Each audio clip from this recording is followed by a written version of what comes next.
March মাসের এক পড়ন্ত বিকেলে আমরা আবার ঘুরতে ঘুরতে চলে আসলাম আমাদের প্রিয় সেই রবীন্দ্র সরোবরে।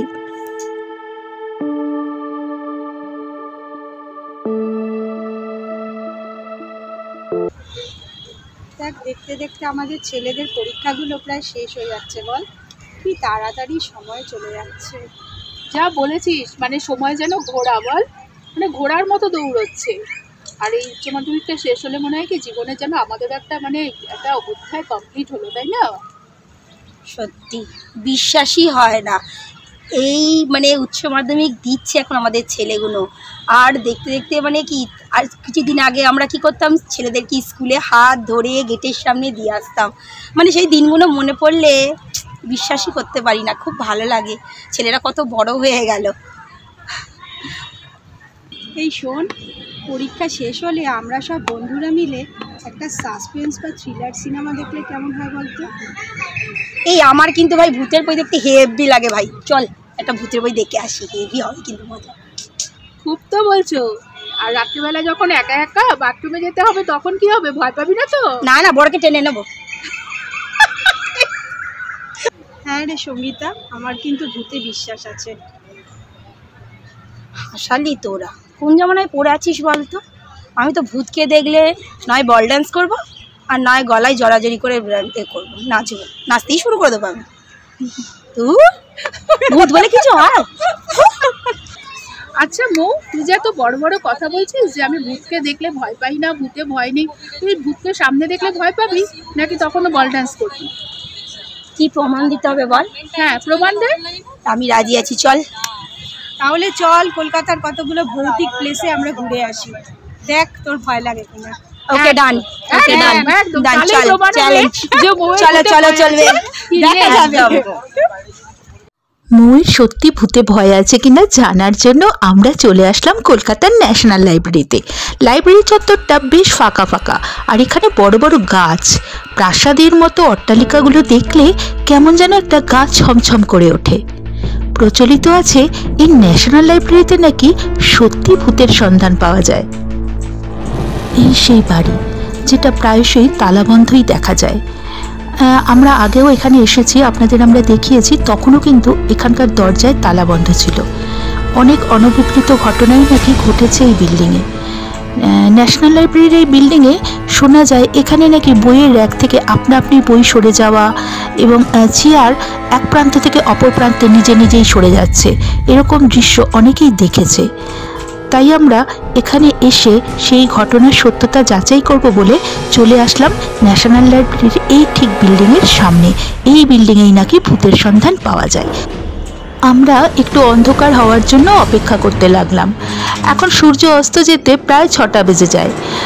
এখন ঘড়িতে বাজে প্রায় 5:30, কিন্তু দিনের আলো এখনও পুরোটা চলে যায়নি, তবে অনেকটাই ফিকে হয়ে আসছে। আমরা লাইব্রেরির মধ্যেই ঘোরাঘুরি করতে লাগলাম। তোরা যেন কি বলছিলি, এখানে ভূত টুত কি আছে? তুই সঙ্গীতা কোথায়? দিব্যিত আছি, কিছুই তো মনে হচ্ছে না। আচ্ছা, তবে আমার বেশ ভালো লাগছে জিনিস। ঠিক আছে, কিচ্ছু নেই, যা এসব বাজে কথা। সঙ্গীতা দেখছে যে তুমি কতটা ভয় পাও কি পাও না। ভূতকে তদন্ত করে নিয়ে আসতে হবে মনে হচ্ছে। ঠিক সময় মতো ভূত চলে আসবে, তারপর দেখলাম ঝাপাং করে কোথা থেকে উঠে পড়ে গেল আবার ঘাড়ের মধ্যে। আমার হাসছো, পরে বোঝা যাবে, দেখা যাক। এই তনয়া, মনে আছে তো যা প্ল্যানিং আমরা করেছি, প্ল্যানিংটাকে কিন্তু একদম ফুলফিল ভাবে একদম এক্সিকিউট করতে হবে। একদম দেখা যাক মৌয়ের কত দৌড়। মৌ তো বলছে ভয় পাই না, ভয় পাই না, সময় মতো বোঝা যাবে। এখানে ঘুরতে ঘুরতে আমাদের তিনজনের মনের মধ্যেই কেমন একটা যেন আশঙ্কা কাজ করছিল। হঠাৎ করেই মনে হলো কেউ যেন একটা পাশ থেকে চলে গেল, আবার কিছুটা হাঁটার পর মনে হচ্ছিল পেছনে যেন কেউ আসছে। হ্যাঁ, হঠাৎই একটা অদ্ভুত অনুভূতি হচ্ছিল যে কেউ হয়তো আমাদের সাথে রয়েছে, কিন্তু তার অস্তিত্ব আমরা টের পাচ্ছিলাম, কিন্তু কিছু দেখতে আমরা কিন্তু সত্যি পাইনি। গাটা কেমন একটা ছমছমে ভাব লাগছিল। আসলে অনেক সময় কি হয়, যেটা আমরা ভাবছি সেটাই হয়তো অনুভূতিতে আমরা ধরা দিচ্ছে, সেটাই হয়তো হতে পারে, সঠিক করে কিছুই বলা যায় না।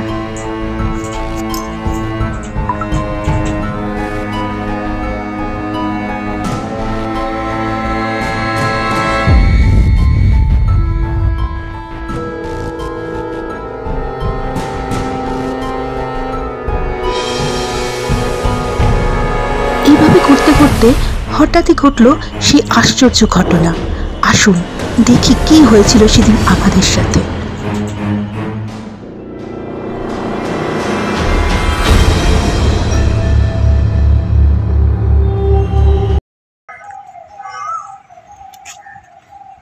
এই মৌ, তুই কি করছিস? এই দাঁড়া তো, বারবার এখানে মৌ মৌ করিস না। আরে দেখছিস শোন না, কি? কিচ্ছু নেই, না রে আমার কি, তোর কিচ্ছু নেই। কোথায়? ওই ছিল, দেখ ভালো করে দেখ। এটা কে রে? দেখেছিস? এটা কে?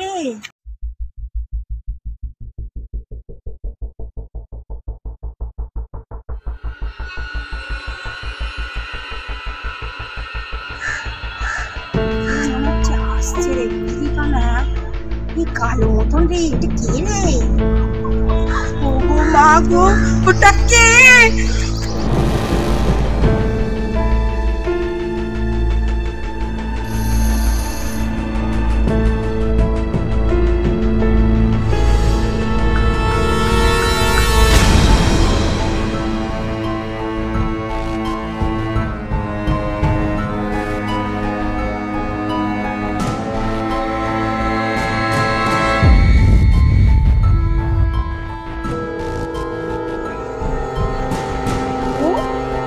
কিরে তোর কি হলো?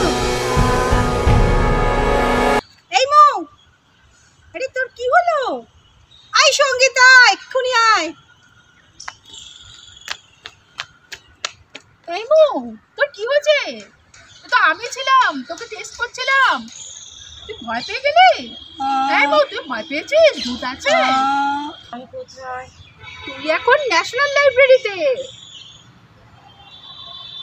ভূতে ভয় পেয়েছিস? আমি ভূত ভয় পাই না। মৌকে ভয় দেখানোর জন্য আমরা সেদিন এই প্ল্যানটা করেছিলাম, কিন্তু সেদিন কিন্তু আমরা সত্যি ন্যাশনাল লাইব্রেরিতে কোনো ভূতের সন্ধান পাইনি। তাই ন্যাশনাল লাইব্রেরিতে ভূত আছে কিনা সেই রহস্যটা কিন্তু অধরাই থেকে গেল। আজকের পর্ব আমরা এখানেই শেষ করছি। আজকের পর্বটি দেখে যদি আপনাদের ভালো লাগে তাহলে অবশ্যই আমাদের চ্যানেলটিকে সাবস্ক্রাইব করুন এবং ভিডিওটিকে লাইক করুন এবং শেয়ার করুন। আর নিচে কমেন্টস বক্সে লিখে জানান কেমন লাগলো আজকের এই অধ্যায়। সবাই ভালো থাকবেন। আর সত্যি কিন্তু ভূত বলে কিছু নেই, সবটাই আমাদের কল্পনা।